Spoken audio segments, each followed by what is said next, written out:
And first off, we respectfully acknowledge that we live and work in Mi'kmaq as a steward of the ancestral territory of the Mi'kmaq people. We are all treaty people. And we'll move on to the approval of the agenda and order of business, and I'm unaware of any changes, but that means nothing. I'd just like to add one matter to 6 Washington minutes. Just a question of when we might hear on the swimmer situation that we talked about in these minutes. Next week. Okay, you already got the answer? Okay. Any changes to the agenda? Somebody want to move we approve it as? So moved. Second. Discussion. All those in favor? Opposed? Motion's carried. Oh, I forgot the public input. My apologies. I don't see any or know of any. Public presentations, I'm unaware of any. Amanda's going pretty good so far. Matters arising, 6.1. Do we approve the minutes? Oh, approve the minutes, sorry. Second, to approve the committee of the whole minutes. Discussion. All those in favor? Opposed? Motion's carried. My apologies. Now we're on to 6.1. Corporate strategic management regarding equity, diversity, inclusion, best practices, and local government report. That's me. So this is in light of the municipal election that is coming up, the EDI committee wanted to put forward some recommendations to council for council to consider implementing in order to encourage more diverse candidates to consider running for election. So the report is broken out into some short-term actions that could be implemented before nomination day, and then some longer-term actions. And before I jump into those, there is an overview of our demographics, so some stats around who we are as a community, because in terms of the objectives of this initiative, one would be promoting a composition of council that is representative of our community members. So for demographic overview, we are growing in terms of population, but we have stayed around a similar population We will level. take 11 days just to get it done. Yes, for a number of years. So, and more recent population stats have indicated that we've grown again, and we're around 11,500 is the estimate for population in the municipality. For our age ranges, we have, you see the graph there, we have 30.6% of our population is 65 years or older. We are still trending in that demographic growth as well. And male and female, we're pretty much split down the middle, with slightly more female than male.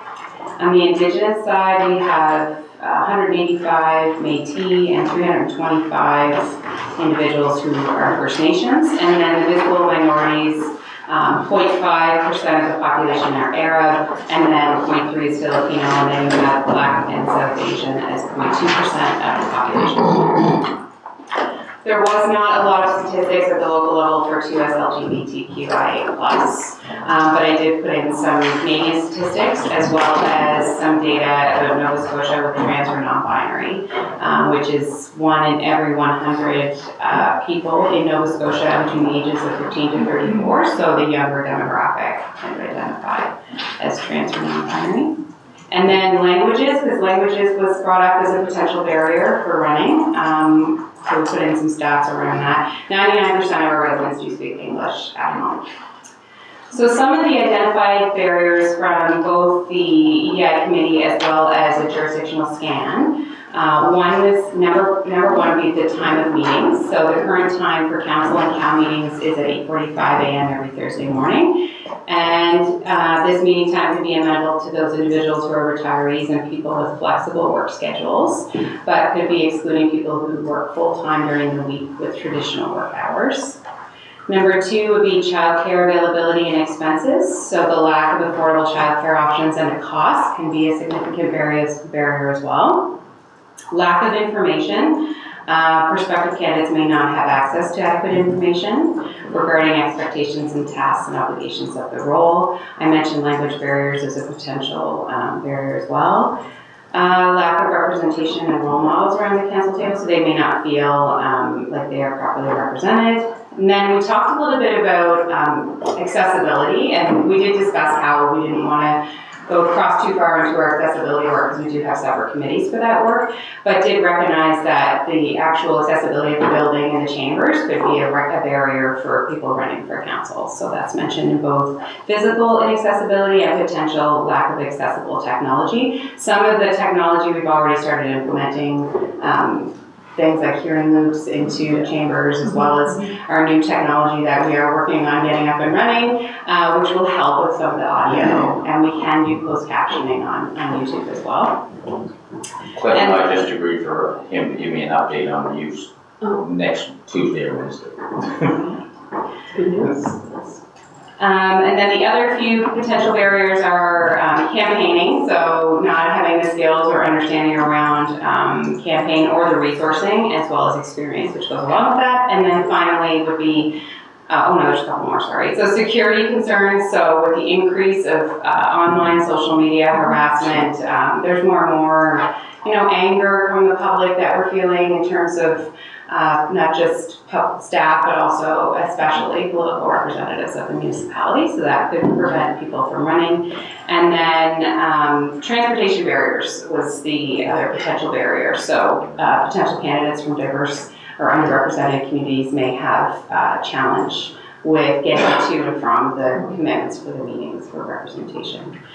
So finally, recommendations, we have broken it up into, as I said, the immediate actions that could be implemented, as well as some are longer term. So number one would be adjusting the meeting schedule. We did have a debate and discussion around there's no one real meeting time or day that works for everybody. That was the research that was brought back to the committee, that there is not one best time of day. But the committee did agree unanimously that they wanted to recommend moving forward with evening meetings to council for council's consideration.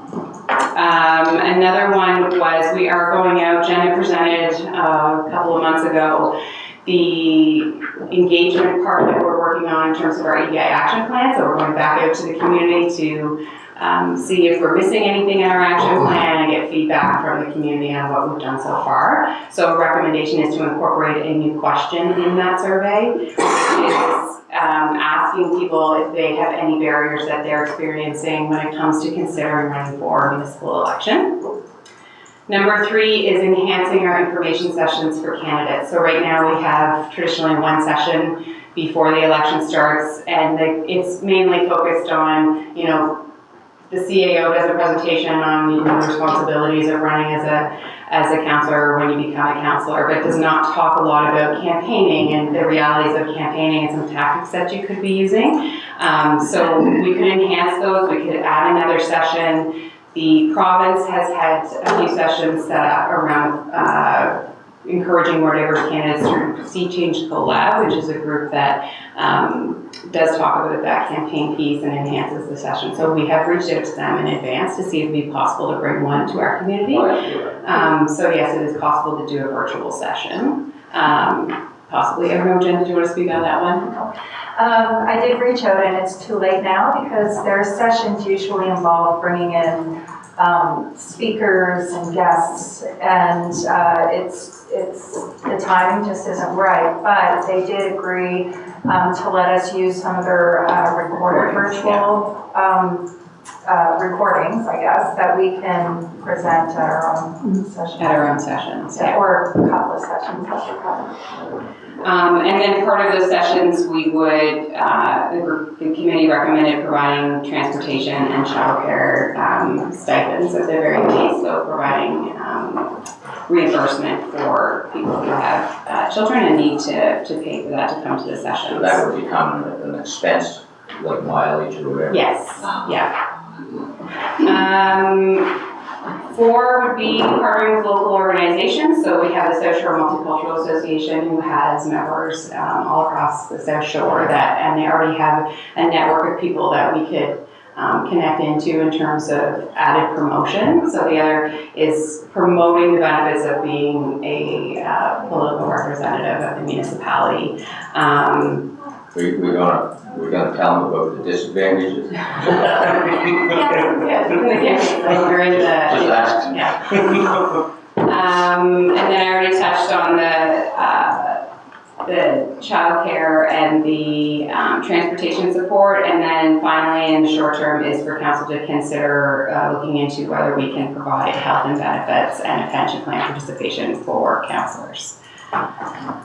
In the medium to long-term actions, it's continuous community engagement, potentially investigate the idea of a shadowing or mentorship program where someone shadows a counselor who might be interested in running in the next election, increase engagement with Forest High students. So right now we do have a council meeting there probably once or twice a year. Maybe increase that or visit the classrooms to do a little bit more education with students on what it means to run in a municipal election and be a counselor.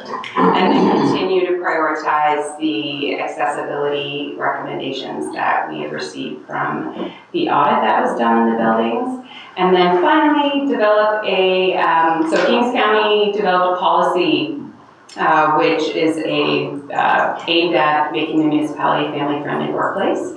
So the committee recommends that this council look at that policy and see if it can be implemented in our municipality. So one thing would be allowing counselors, if they are on maternity leave, to take their maternity leave while being an elected official, and then choose how they are involved with municipal business, and also allow them to attend virtually and potentially bring their infants to meetings. So that was all of the recommendations from the EDI committee, and open the floor for questions and comments. Anybody have any questions, comments? There's a lot there. Yeah, there is a lot. The short-term stuff, I mean, that's not too bad. I mean, I'm neither here nor there on whether the meetings are in the evening or the daytime. But I mean, a compromise would be half and half. But it's whatever, it's not gonna change my life when we're there. Just some general comments. Someone's done a lot of work here. I appreciate that. You want to promote a council composition that reflects the diversity of the municipality. So what's the ideal council? What is it? You're talking about language, 99% speak English. Are you looking to get someone that doesn't speak English? What is the diversity? Aaron, I don't think we made, like, we were just providing the demographics without going into how you would translate that. I think the idea is to generally increase diversity on council. Because those statistics could change in 5 years or 10 years, right? So.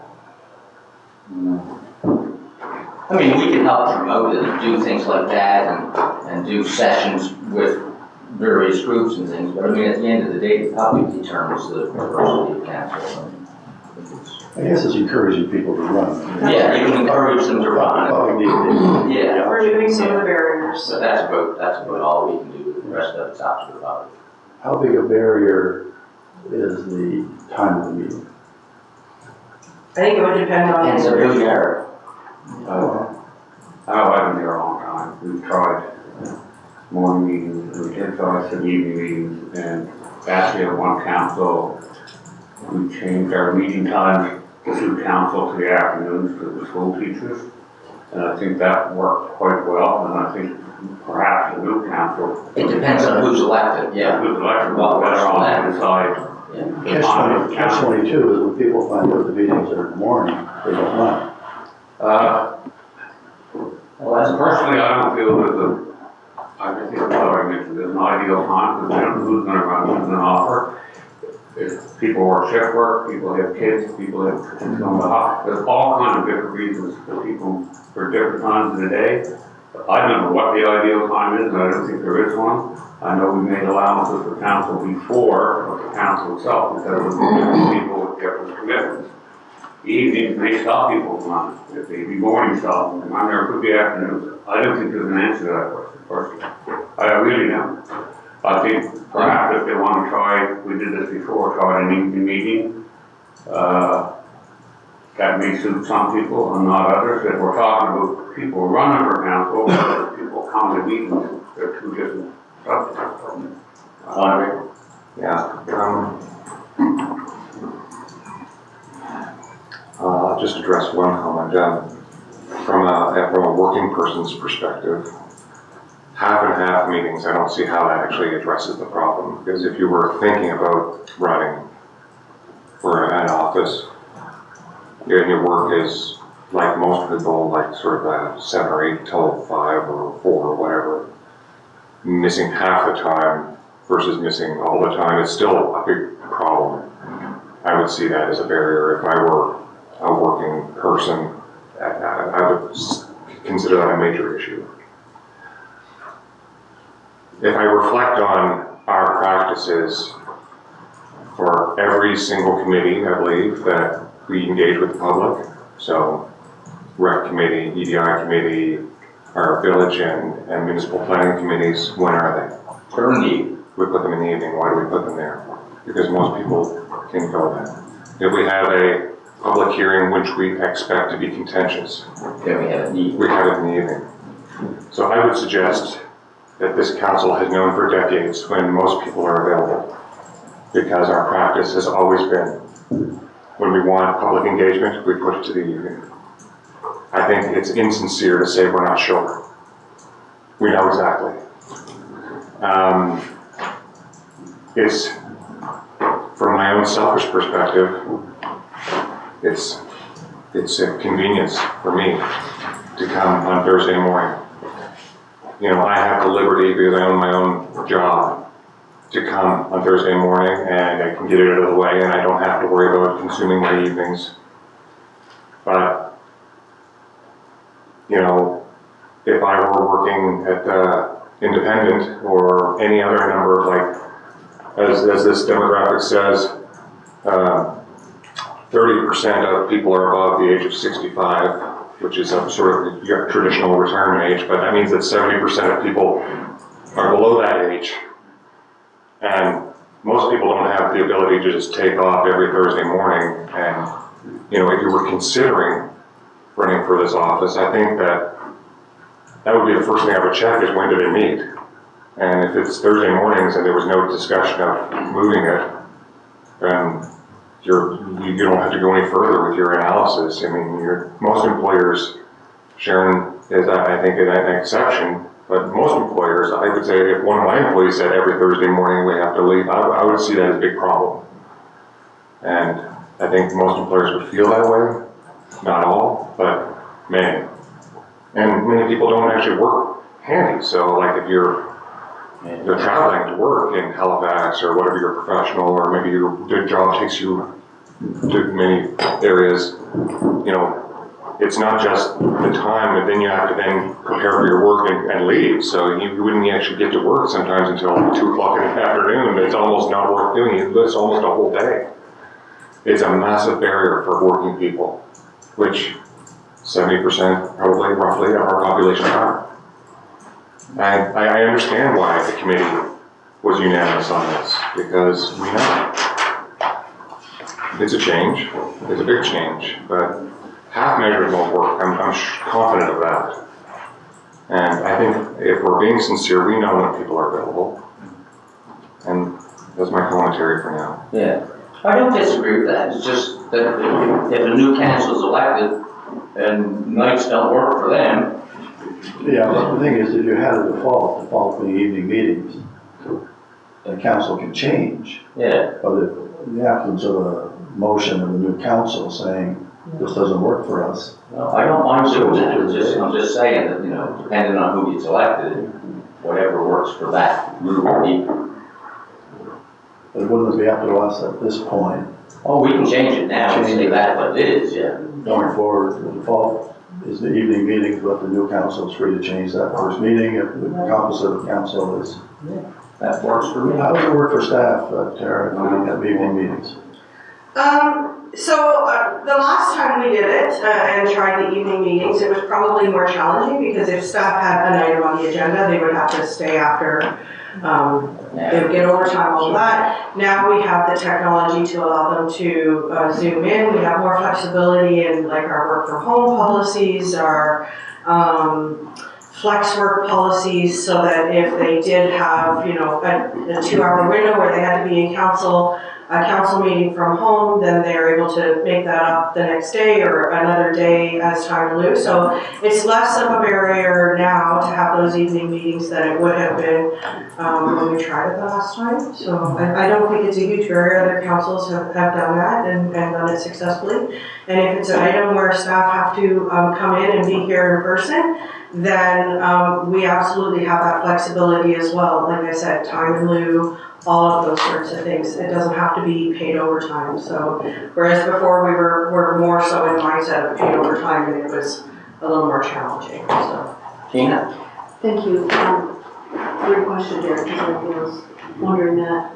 Mostly my focus was with engaging candidates, potential candidates, as well as the public. And I know, Floyd, you had mentioned it's two separate, if you will, but for me, I'm doing it through the lens of citizen engagement, I guess, whether it be attending and participating, presenting at our meetings, or running for putting your name forward on the ballot.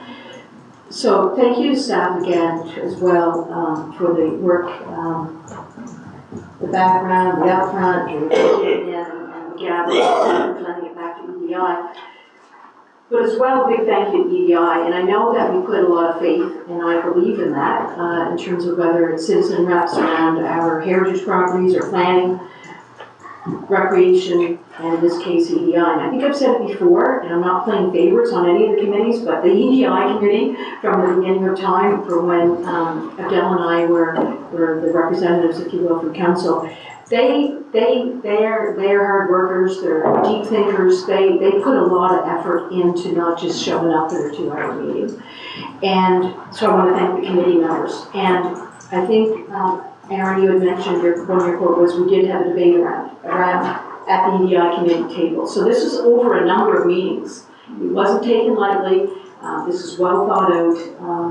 They and I think all members of the committee felt and still feel that this is very important. We're a closed shop right now when it comes to the daytime meetings here in the village of Chester, and I get that. That's been from the beginning of time. I wasn't aware we changed our municipality at afternoon meetings at one time to accommodate the school teacher. I didn't even know that, but that's good to know. So just my comments for now, just to say, to reiterate, and I know that EDI committee members are, if they're not able to watch it as we're doing this right now live, because they actually have another commitment that doesn't allow them to be sitting in front of the screen right now, they're going to watch it later. I did get some notes back from EDI members, again, just thanking us to bringing it to this discussion, to bringing it to the table and having this healthy discussion. And everyone, was very much interested in hearing from all of the 7 around the table, every member of council, to see where they land on this and going forward. So that's it for now for me. Thank you. Yeah. That's one of the other comments. When I first went on council, we weren't compensated well. I mean, we were on council serve community where we didn't get paid. And we just made a decision, we're going to be, our salaries for a new council will be quite well. I think it's in the $30,000 range.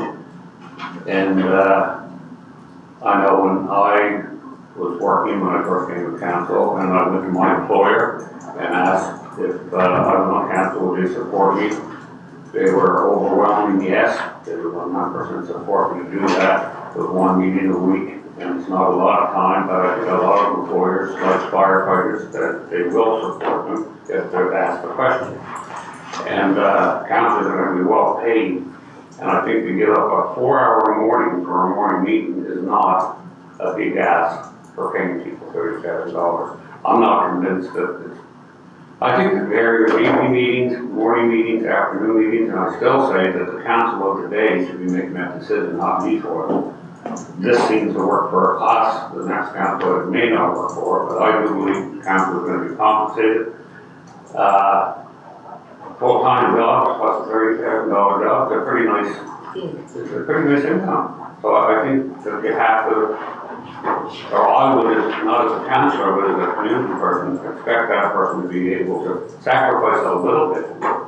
And they're being paid well, and I would expect that from them. So I'm not convinced that we should make this decision. And maybe we get 3 teachers next time, we have to go to an afternoon meeting. I don't know the answer. I don't think anyone else does, but I don't think there's a perfect time for a council meeting.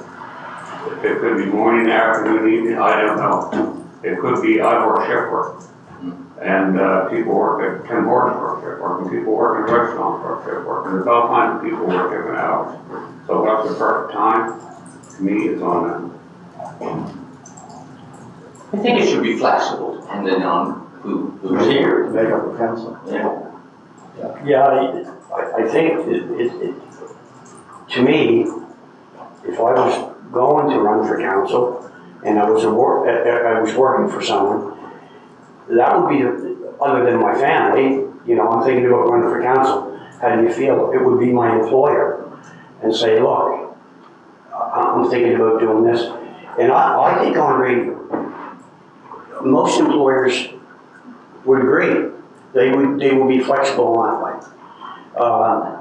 You have Sharon here. I'm sure when I had my own business, if someone came to me and said, look, I'm running for council, and this is when the meetings are, do I have your support that I can do that if I win? I think that wouldn't be a barrier to me. Andre? If my memory serves, Councillor Asif, it was actually a barrier for you. I remember you telling me that before you shut your store down that you couldn't have done both. I remember you told me that. I know, but you know why you didn't ask me why I told you that. I worked hard at my business. I had someone working there, and I didn't think it was fair to her to ask her to. I built that business because I was there. So, but there was a lot of other things, Andre, that came into my decision, my surgery, my age, all of that came in, not just because I couldn't do both. I mean, I couldn't do both because of some other factors, not that I was spending so much time at the store that I couldn't devote to council. The time of day probably would have been a benefit. I mean, for me, it doesn't matter. But everybody keeps saying it doesn't matter. It doesn't matter. Everybody's actively fighting. No, but I think what I would suggest is that, you know, we're 3 months away from election year. Let the new council make a decision. But if you do that, you've made the decision for them. Not necessarily. Yes, because nobody is going to offer, go out and put themselves out there in the eyes of their neighbors and friends and say, I want this job. I want you to have faith in me that I'm going to do this job and I'm going to do a good job for you. Not knowing what time of day it is, and not knowing if they can actually fulfill the obligation. That's why you need to know when the proposed time is going to be before you actually make the commitment to put your name out there. So they know that right now, the time. That's right, and that's why every election, I believe, half of our seats are claimed. You know, it's not because we're that friggin' awesome. It's like I would suggest to you that many people that are interested, it's not an option for them. And, you know, please, I have the floor. What you do for a second, then I'll move in. Let him finish. You know, nobody's talking about moving all the committee meetings to the daytime.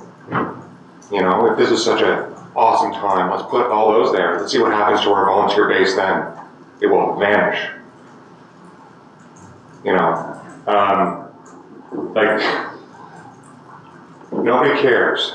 Nobody cares what the time is, but, you know, Craig Opshaw, our former EDI coordinator, used the term systemic discrimination when this topic came up. You know, those that are benefiting from this don't see the issue.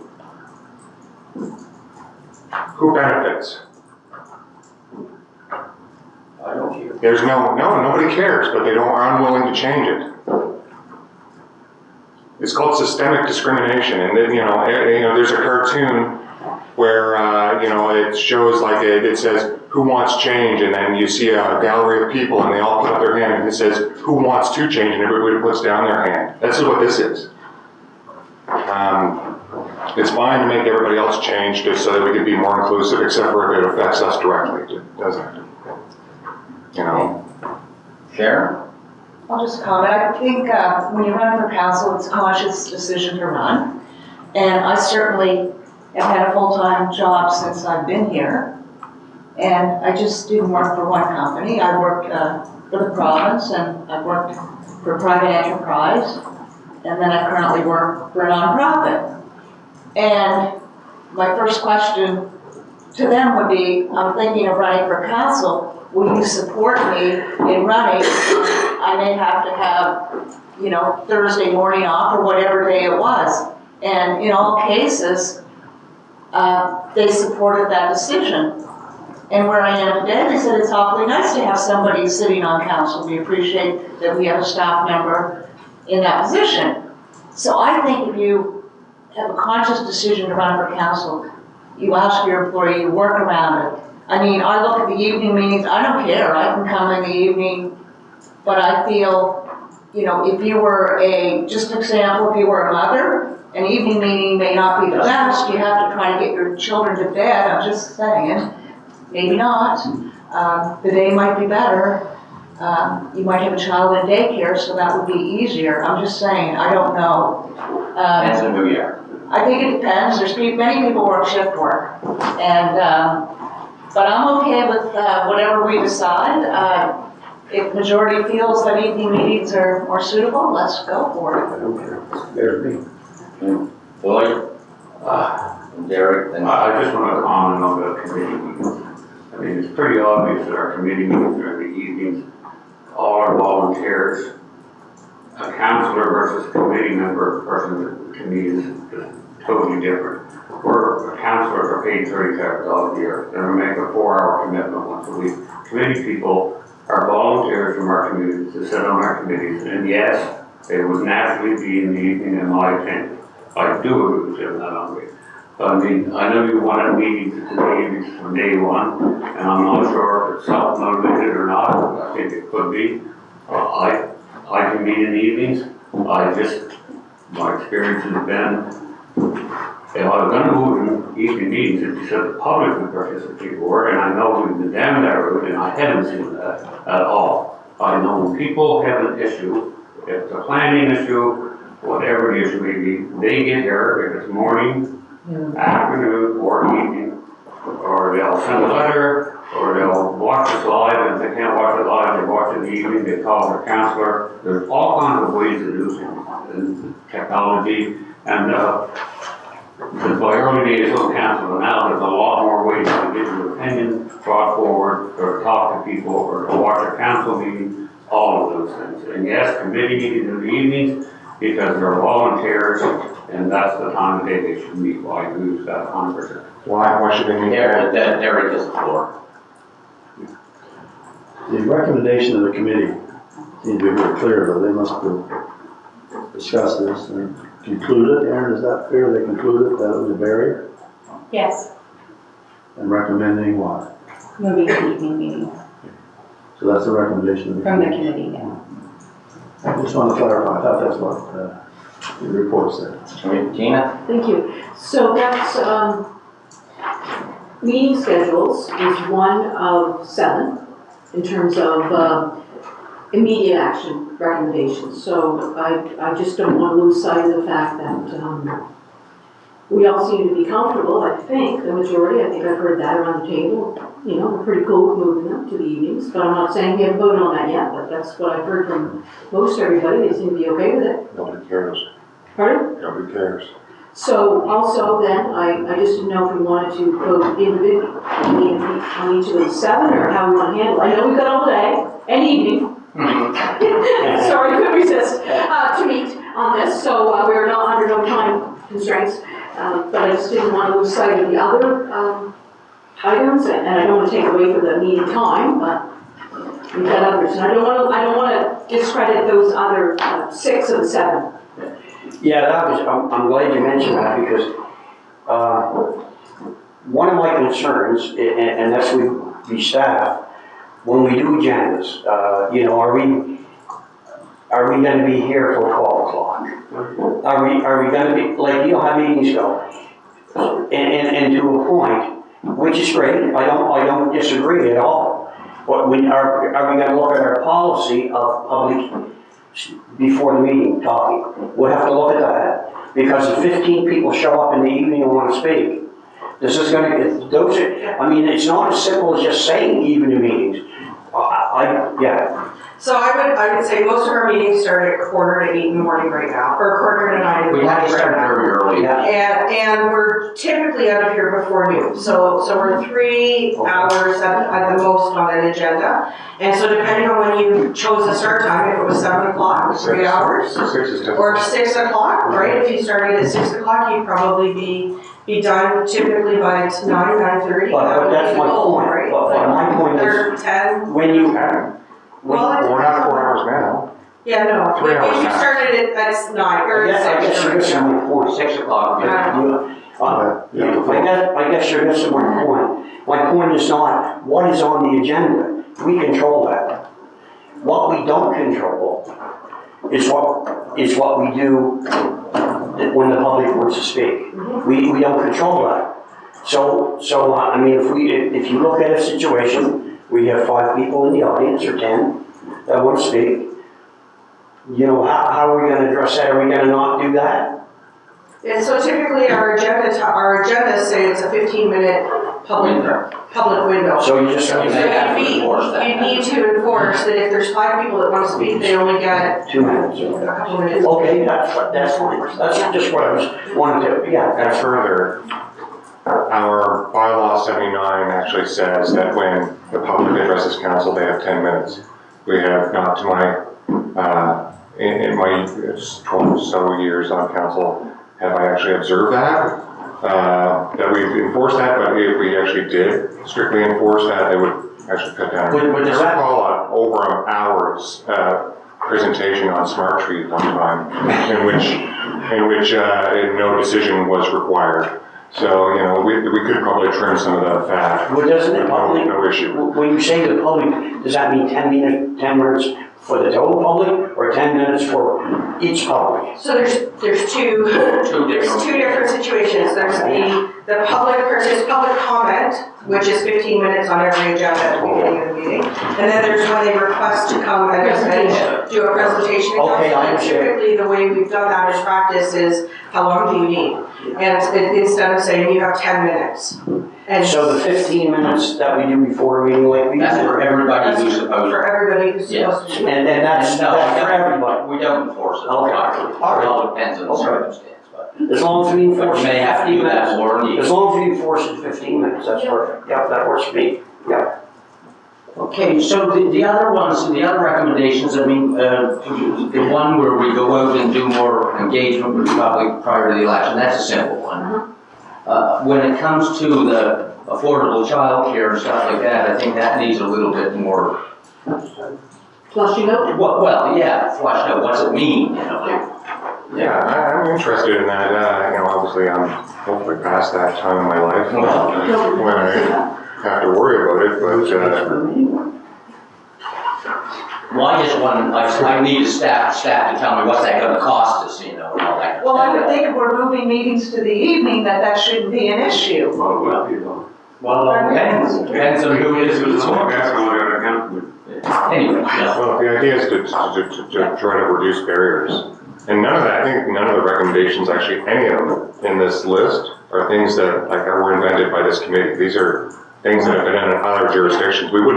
This is not new ground. This is so like, you know, having a stipend if you have to have childcare is not, you know, it's not an outrageous thing. And I would think, like, even if you had one person, like the cost would be, what would it be on the whole year? $1,000 or something maybe? Or it would be so small, it's insignificant. You know. Yeah, I just like to have a bit more information on what that means, what is the policy, that kind of stuff. I mean, What about the pension plan thing? no, I mean, that's a whole other matter. Yeah, well, that's something for the new council, I would think. I don't see it that way, because again, you had made the comment, I think, Abdullah, when we did take a look at the salary scale, salary review for the organization, for staff, and for elected officials. And I comfortably got behind the review and the consideration of an increase, because it wasn't going to affect me sitting here as this particular council term.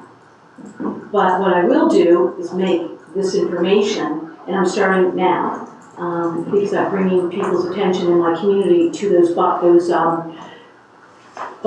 and policies that we've just introduced, like conduct, expenses. We did 2 or 3 of them recently in the last few months. I'm assuming they're going to be highlighted in our next newsletter, the newsletter after the newsletter, and also on social media. So part of that is that salary as well. So this decision, if we look at this, childcare or transportation, health benefits and pension plan participation, I don't know if there's any other dollar things here, childcare, transportation, health benefits. I think those are the only money pieces, if you will. That's not me here, sitting here now. It's for the next council. Well, that's what I said. So it's not, so you're then saying that that council will be making that decision for themselves. Yeah. So that's going the reverse of almost what you're saying, right, with all due respect. Because this is a decision that we make for the person that's gonna be sitting here next. Yeah, and we discussed this at the committee, because there was some discussion whether the next council should make that decision, but it makes it hard, we're very sensitive to any form of remuneration that would affect ourselves. I think Modal, in this last council term, actually gave themselves a salary increase and added pension. That's an unusual thing. I think this council, or this council that sits at this table, not this one, but I think historically, we've been sensitive to this. So I think if we want to make changes to give some benefits for those future councillors, then it has to sort of happen before the election. Otherwise, it'll be another at least 4 years before it can be addressed. That's the issue, because realistically, politically, it's very dangerous.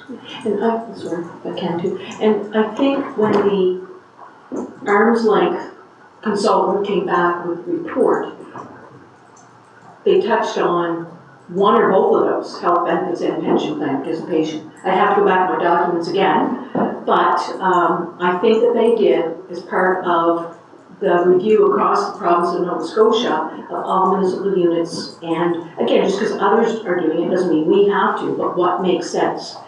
How have we grown as a profession, as an elected official, and again, you get out of something what you put in, obviously. Like, I can come here for 4 hours a week and say that's my job, but that's not my job. My job is more in my community than it is here, to be honest. I'm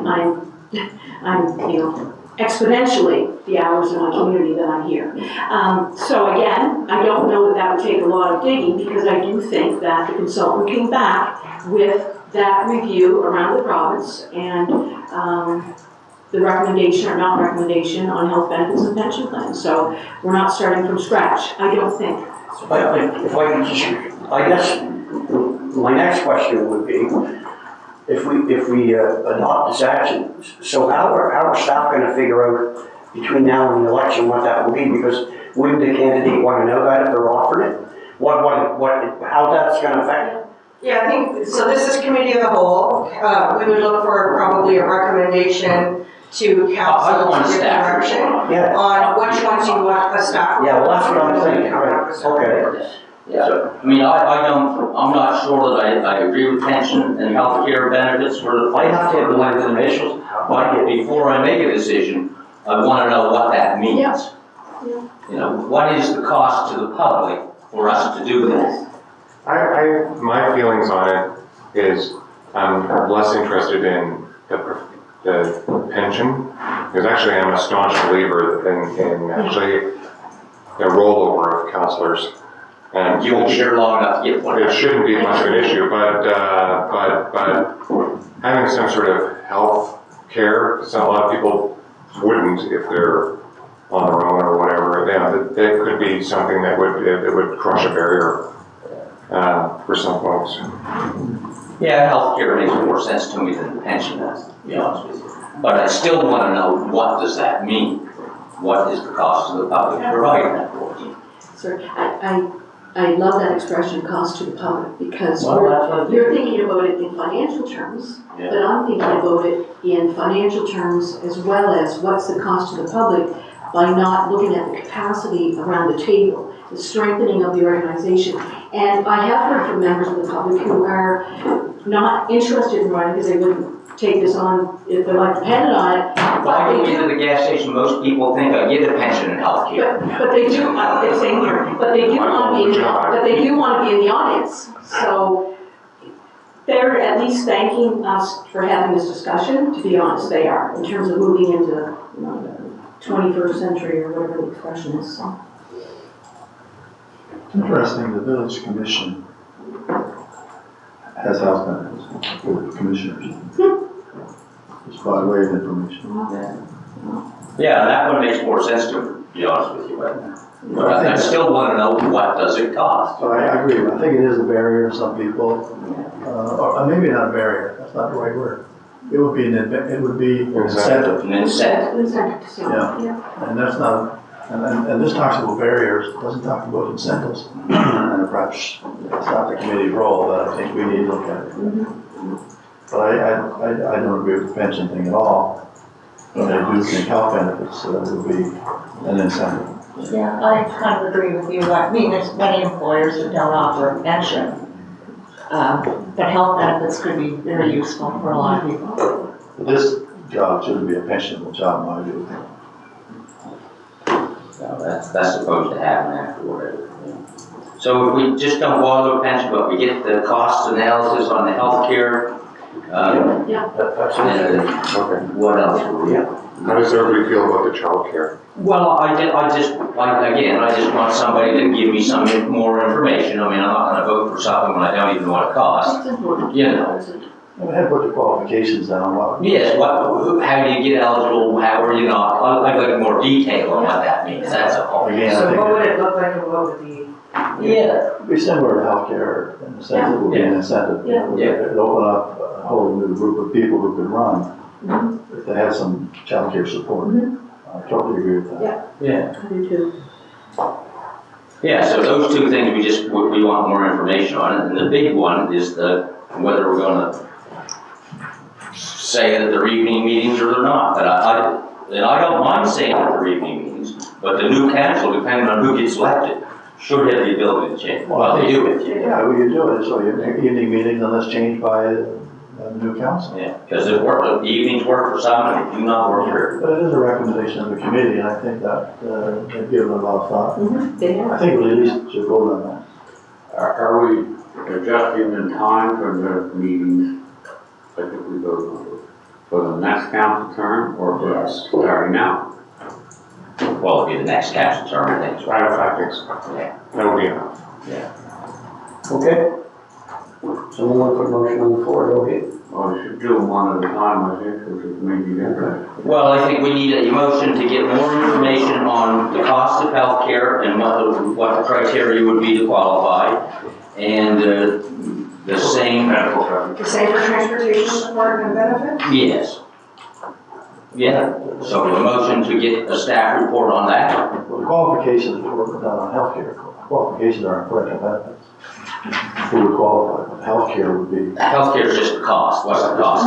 Yeah. It also be, I would think that if someone's here that has healthcare, then they Give the have option. it, but if it's someone that doesn't have healthcare, you. Well, And would the healthcare be a cost share? yeah, well, that's it, there's the whole policy piece. The policy piece, yeah. And then the affordable child care, all of this, okay, so how does that work? And what are we paying and that kind of stuff, you know? How do you qualify? So a motion to get a staff report on all of those two things? Some would. Second. Discussion, all those in favor? Opposed, motion's carried. And then the other big one really is on the meeting schedule, and if we're gonna do that, it would be applied to the next council, understanding that they have the flexibility to change depending on And I would make that a motion to adopt the committee report on that. and evening meetings, with that 6 o'clock, we'll say? I think reasonable. Yeah. Second. Discussion, all those in favor? Opposed, motion carried. Move on. And just a couple other things, the community survey question, is it okay to add, like, is council okay with adding that to the new, okay? And then enhancing the information sessions for candidates. Yes, well, I just saw that. I'd just like to ask a question, and Pam will know, because she's been here a long time. So when we've done these sessions, what's the outtake? Normally, most of the people who are running or new will come. Yeah. People who are, who've already been counselors don't come. Don't bother, because they already know the rules. Except for Tina. I come to every Well, meeting. That's all. Somebody gotta take notes. Well, I'm kind of, positioning myself in terms of the other council. I see. Right, come on. Butter in her mouth. Yeah. Okay, people, are we ready to move on? Yeah. Okay, bylaw policy, request for corporate strategic management short-term rental licensing bylaw. Good morning, council. Morning. All right, so the request for direction that we have in front of the committee of the whole today is with regards to the development of a short-term rental licensing bylaw. So just to give a little bit of background without trying to not go through the entire document that I'm sure everybody's had a chance to read. Basically trying to start out with the why we're bringing this to council for a conversation. So in the recent village plan review that was gone through, that is about to go through the public hearing in a couple weeks' time, the conversation around short-term rentals the council made the decision to remove any regulation of short-term rentals from the village plan itself. And so as part of that conversation, the discussion was around the potential to create a bylaw license that was specific to short-term rentals outside of that. So the reference in the village plan currently says that the short-term rentals are subject to other relevant municipal policy, bylaws, or orders of council. Is the way that it's currently stated in the village plan review. So staff have gone out and have looked at how we can handle this, because right now in the municipal-wide strategy, land use bylaw that we have, there are regulations around short-term rentals, that there's a requirement for an application for a development permit to get a change of use to allow for short-term rental in an existing residence. In the village, there are no regulations currently. So the idea behind this, first and foremost, is to try to create consistency across the municipality as a whole, so that we have consistent regulations around short-term rentals across the municipality, municipally wide. The second main reason why we are bringing this forward is the fact that new regulations that are coming down from the province are requiring that all short-term rentals in the province get notice from their municipalities that to confirm their compliance with any municipal regulations, even if no regulations exist. So all different short-term rentals that are in our region, which if you go through the stats that are here, we have about 250 across the municipality. Every single one of them will need to come to us to confirm that they are in compliance with any land use bylaws, any additional regulations, anything at all, before they are able to get their registration, which allows them to market themselves as a short-term rental. If I could just ask a question. I'm looking at the statistics here, and I see you have Western Shore 146. I assume that's the Okan Resort. That would be, yeah. So that's considered a short-term rental? Anything that rents for under 28 days is considered a short-term rental. Okay. Yeah. So it's not just Airbnb. Okay, that's what okay. It's not Airbnb, it's short-term. So that's the second reason is those regulations are coming down, we anticipate, this September. There has been a slight delay. We don't have the regulations in front of us yet from the provincial level, but they have indicated that that is going to be the main feature of that, is that they're going to be requiring the confirmation of compliance from municipal units for short-term rentals. So by putting something like this in place, it allows us. The quick way of saying it is we're going to have to do the work anyway. This allows us to actually collect and have that data internally so that we can actually go through that process of confirming that they have no outstanding work orders, that they have their occupancy permits, things like that we're looking to do. The third thing that obviously having a license would allow us to do is it would allow us to actually collect the data and make good planning decisions. So as you're looking through the data that's here, there's a lot of information here that previously we have access to, but it's difficult for us to obtain it. And so we've gone through some different ways to try to narrow down where the addresses are, how many there are in each community, how many rooms there are. This would allow us to have it all internal to be able to make the decisions really well with our planning conversations. I've already mentioned making sure that we have consistent regulations across the municipality. And the final thing that we would do, which we already have direction from council on, but I just wanted to reiterate it, is we would be incorporating a conversation with our short-term rental operators around the potential for a marketing levy and raising revenues from visitors as opposed to residents at the municipal level to determine whether or not there's support for that. Because we see this as a way to have a conversation about how that money could be used if it were to be implemented, but it does not rely on that going through in order for the license to proceed. So if there was not support for the marketing levy, it would just not be included in the license, and we would continue without it. We're just gonna ask them all those questions. Exactly. So as far as the recommendations go from staff, what we have are a series of high-level recommendations that we're asking for council's input on, and basically to have a discussion around how you would like to see this proceed. But basically what we are recommending is that we proceed with a municipal-wide approach so that we have that consistency, so there's not different rules for the village and the rest of the municipality, that they all are requiring to have this license as they move forward. We currently allow short-term rentals in all zones, and we would look to continue that, but we would also would like to have a conversation about what specific rules we might want to have for the village itself, because I know that there have been some conversations previously about things like, for example, not allowing a short-term rental in an accessory dwelling unit. Now that the village plan allows for accessory dwelling units in every zone, how are we going to handle that? Are we going to allow those to be used as short-term rentals or not? That's one example. Another example that I put on here because it's part of the province's regulations that are coming down this fall is, for example, in the village, we could look at the potential of only permitting a short-term rental in a person's primary residence. Previously, that had been a sticking point because how do you define a primary residence? But the province has now gone on, their regulations are defining what a primary residence is. They've clearly made 3 different categories of regulation that they're looking at, and one of those is what they call a commercial short-term rental, which would be anything that is not in somebody's primary residence and is not a traditional hotel and things like that. So we could look at a conversation around that as well. We also, as part of this, the main intention behind this would be to ensure that our licensing matches up with what the provincial regulations are, so that when people come to us to get their license, we would be able to simply issue the license, and that issuance of the license would essentially be the confirmation that they're in complete compliance with our bylaws, because we wouldn't have to do the work twice. So we wouldn't have to do our license plus the work for the province. We do the work for our license, the work for the province would be done. So it would align with what the province is doing. As I already mentioned, we would also suggest incorporating the determination of whether or not there's support for the marketing levy in this conversation.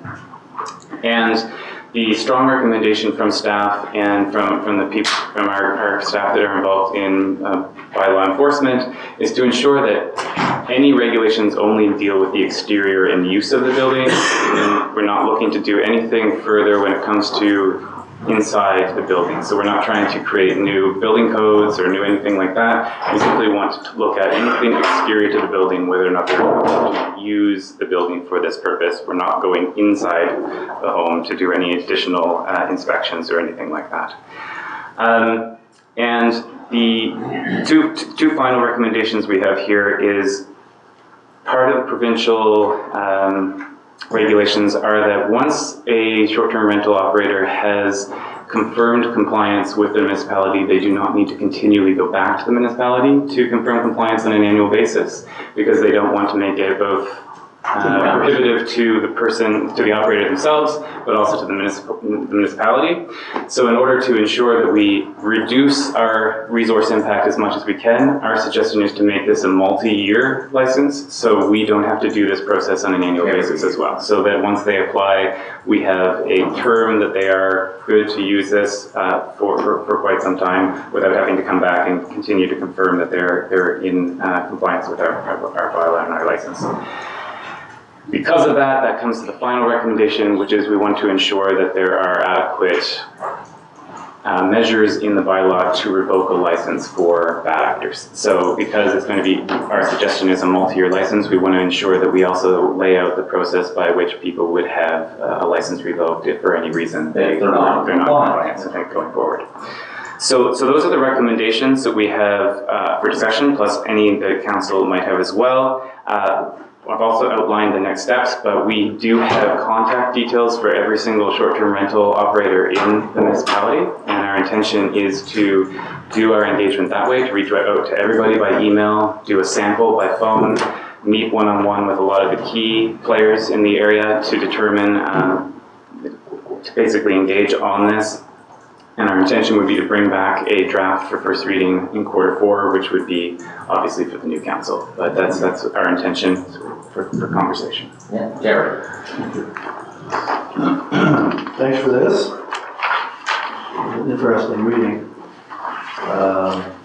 Firstly, just want to correct, we don't have a new plan yet. That's correct. Yeah. So that is, plan is yet to be passed. Correct. So to make reference to that, I think was put in the cart before the horse. Although the recommendation going forward would not to allow them in accessory dwellings. That is the recommendation going forward, but we're not there yet. But the second requirement is totally what we rejected in the plan review. So you're coming back and saying, even though we've rejected at that stage, now we're going to slip it into the licensing bylaw. We can't do that. That's not what the consensus was. Commercial zones, yes, as of right. But outside, we weren't going to make it a primary residence requirement. We vetoed that. And I think that's going to be very clear on the record that that's a no-go, in my view. Now, I won't be here to vote on it because it's going to be for the next council. But it's totally against what we said when we met with the various players and we came up with what we thought was a fair compromise, but it was not that. Anyway, just want to revisit that. That was struck to that issue. So I don't remember. Pardon me? I just wanted to. I can speak to it, and I was obviously not involved in those conversations as much as you were. So my understanding was that number one, the village plan that is going to public hearing actually removed reference to the accessory dwelling units in the final version that's gone for the public hearing. I believe Yeah, my that's been- understanding was that the intention was to pull out the reference to a lot. So currently, as it's drafted, you are allowed to have short-term rentals in an accessory dwelling, and then what we agreed to do was to put that This bylaw. into this in bylaw. here, exactly. Yes, that was my understanding, number one, and the way that we have suggested it here is just because the province has indicated that they now have different levels for primary residence and not for primary residence. It was just so we could have a conversation. Yeah, I think we need to have a conversation. I just want to be on the record on that. Yeah. The definition of primary residence was the problem we had Exactly. planned. Yeah. How are you going to define it? You want to have two families living there at the same time, basically. It had to be your primary residence. And that doesn't work for a rental, as you know. Yes. So there's got to be some connection to this residence, but you're not going to have to live there. Anyway, the engagement, I think you'll hear about that in the engagement. I just alert you that when you come up with the public engagement, that's going to be a major issue because that's the problem. That's why it's not in the plan. Yes, absolutely. So no quarrel with the report, but at the same time, I make the motion on having the stakeholder engagement. That's critical. Oh, absolutely. But with that in mind, That's where we started. yeah. But I just thought that was a bit of a misstatement in there, but I know where you're coming from. But So are we comfortable with moving forward? Yeah, I mean, I'll just say that, I make it more homogeneous, but you also have to have some special provisions for the village because it's our most sensitive little ecosystem, and we want to preserve that. There has to be some acknowledgements that we need short-term rentals, both in the village and outside, as well as permanent housing. You can't be one or the other. There has to be a blend of both, otherwise, we won't have the vibrancy that we have in the summertime and all that stuff. It's important. As for how we monitor it on an ongoing basis, you know, many of our permits and things like are sort of one-time things, and then it comes back to us, instead of having a period, it's more complaints driven. You know, I wouldn't be opposed to that personally, because that, you know, you don't, like, a set term becomes this a burden, not just for our staff, but also for the operator. But if they're in the beginning of their term and they're bad actors, we want to be able to address it. So having a complaints-driven process, I think, is better. That way, if they're good actors, you know, they can continue on in perpetuity, and then, you know, if we start getting complaints, we can deal with it immediately. We don't have to wait for the term to elapse. Yes. So I appreciate the fact that our work will align with what the province is doing. I'm sure what you've said. And when I'm messaging this out to individuals, if they reach out to me, new regulations coming in from the province, and again, so this is us coming in, marrying up with the province. For me, that's my comfort level. I'm not sure what, near the end, or next steps, and we're using surveys, social media. I'm not sure what Engage Chester is. So Engage Chester is the new name of our Voices and Choices. So it's got a URL switch. So that's essentially the difference. Same thing. Same thing, but we're gonna miss most of the municipality. Was Chester municipality? So where's the municipality? Speculate for that. So it is Chester municipality. So Engage Chester municipality. The URL is Engage Chester. It's too bad. Just being honest, that's what it is. No, not being honest. So we'll look at our numbers of Voices and Choices when it comes through the system, right? Well, yeah, and again, if we're gonna look at those stats and base our decision on public engagement, I'll be asking every time how many people are using that online platform. It's too bad. So I'm just, once again, going on record for the minutes that I'm surprised, if you will, at that terminology, Engage Chester. And I'm thankful that today's meeting is actually being watched by quite a few because of the previous agenda item. So again, I'm on record that I'm not okay with that. Who's in charge of choosing? How long the URL is at any time, I'm not okay with that. Who's in charge of the URL? Us? I believe so, yeah. Well, I think it should say Engage Chester municipality. absolutely. Why don't we do? We can look at it. Yeah. We would have to see. Well, it does offend certain people, but Chester's much more. Not engage.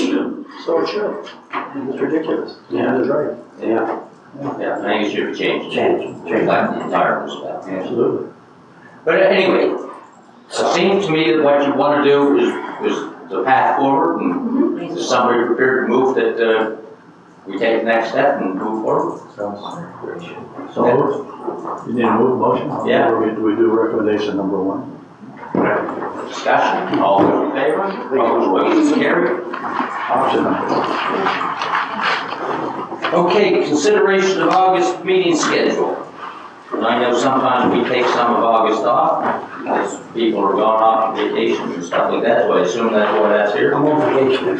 Yeah, well, It is, it's to give us some direction. Are we taking August off? Did you want to just do council? Did you want Is to? there anything interesting coming up? it all depends. There's lots coming up. I don't know that there's anything that would have to happen in August that's time sensitive. If there is, we always have the ability to do a council meeting. Why don't we just hold the council meetings, and if it becomes required, we'll hold another meeting, because that's the way we go. Well, why don't we stick with the first two and take off the 22nd and 29th? That way, if somebody wanted to be away, Well, I don't care, just, we could have the first two as council. The other alternative is if you're just looking at one, we could look at the 15th, that's the middle one. You could schedule a tentative for the 15th if we need it, and then take the others off. That sounds, It's a placeholder, it's a placeholder the 15th. I'm gonna make a motion. We're gonna meet on the 8th and cancel the others unless needed. I'll second that motion for Councilor Ross. we're gonna cancel on the 8th and cancel the rest, but if we require it, well, I'll work with Karen, we'll call the meeting, because we have no choice. All those in favor? Opposed, motion carried. I'm looking for a motion to adjourn, people. Second. Discussion, all those in favor, opposed, motion carried. And now I forgot, but I think I got a bunch of checks and to sign, don't I?